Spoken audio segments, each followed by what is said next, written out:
Beef കുറുമയാണ് ഉണ്ടാക്കുന്നത്. അതിനാദ്യം തന്നെ കുറച്ച് വെളിച്ചെണ്ണ ഒഴിച്ച് കൊടുക്കുക. കുറച്ച് കറിവേപ്പില ഇതിലേക്ക് ഇട്ട് കൊടുക്കാം. ഒരു 10-15 ചെറിയ ഉള്ളി ഇതിൽ ചേർത്ത് കൊടുക്കുക. 1 കിലോ ബീഫിലേക്കുള്ളതാണ് പറയുന്നത്. ചേർത്ത് കൊടുക്കാം. ക്യാരറ്റ് കൊടുക്കാം.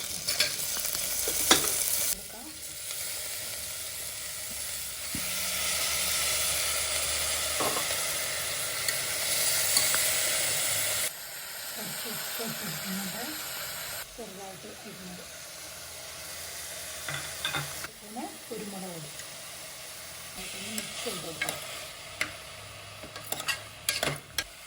ഇതിലേക്ക് തേങ്ങയുടെ 2-ാം പാല് ചേർത്ത് വെച്ചിട്ട് മിക്സ് ചെയ്തതൊന്ന് വേവിച്ചെടുക്കാം.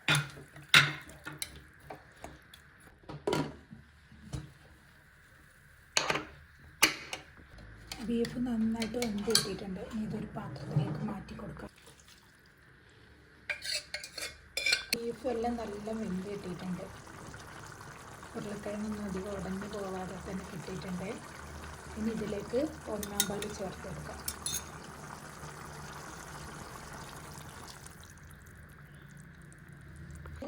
ചെറുതായിട്ടൊന്ന് ചൂടായി കിട്ടിയാണ് ഈ തിളക്കണ്ട. ഇതുപോലെ ഉണ്ടാക്കി നോക്കിയില്ലെങ്കിൽ എല്ലാവരും ഒന്ന് ഉണ്ടാക്കി വെക്കണം. ചെറുള്ളിയൊക്കെ വാട്ടിയിട്ട് ഇതിലേക്ക് കുറച്ച് ഉപ്പ് ചേർത്ത് കൊടുക്കാം. ഈ ടൈമിൽ നോക്കിയിട്ട് എരിവ് വേണമെന്നുണ്ടെങ്കിൽ കുറച്ച് കുരുമുളക് പൊടി ഇട്ട് കൊടുക്കാം. ഇത് ഓരോരോ ഇതിന് ഇട്ട് കൊടുത്താൽ മതി. ഈ ചേർത്ത് കൊടുക്കാം. അതിൽ ഇടുമ്പോൾ 2 ചെറുള്ളി ചെറുതായിട്ട് അരിഞ്ഞത് ചേർത്ത് കൊടുത്തിട്ട് നോക്കി കൊടുക്കാം. കളർ വ്യത്യാസമൊന്നും വരണ്ട.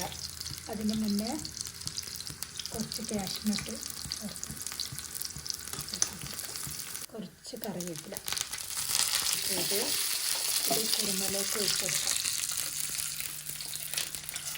ഇങ്ങനെ നെയ്യിൽ കാഷ്നട്ടും കറിവേപ്പില ഇതൊക്കെ ഇതാക്കിയിടുമ്പോൾ നല്ലൊരു ടേസ്റ്റ് കിട്ടും. ഇങ്ങനെ ഉണ്ടാക്കി നോക്കിയില്ലെങ്കിൽ എല്ലാവരും ഒന്ന് ഉണ്ടാക്കി നോക്കണം. ചെറിയുള്ളിയൊക്കെ വാട്ടി ഉണ്ടാക്കിയതുകൊണ്ട് ഒരു പ്രത്യേക ടേസ്റ്റ് തന്നെ ഉണ്ടാവും ഇതിന്.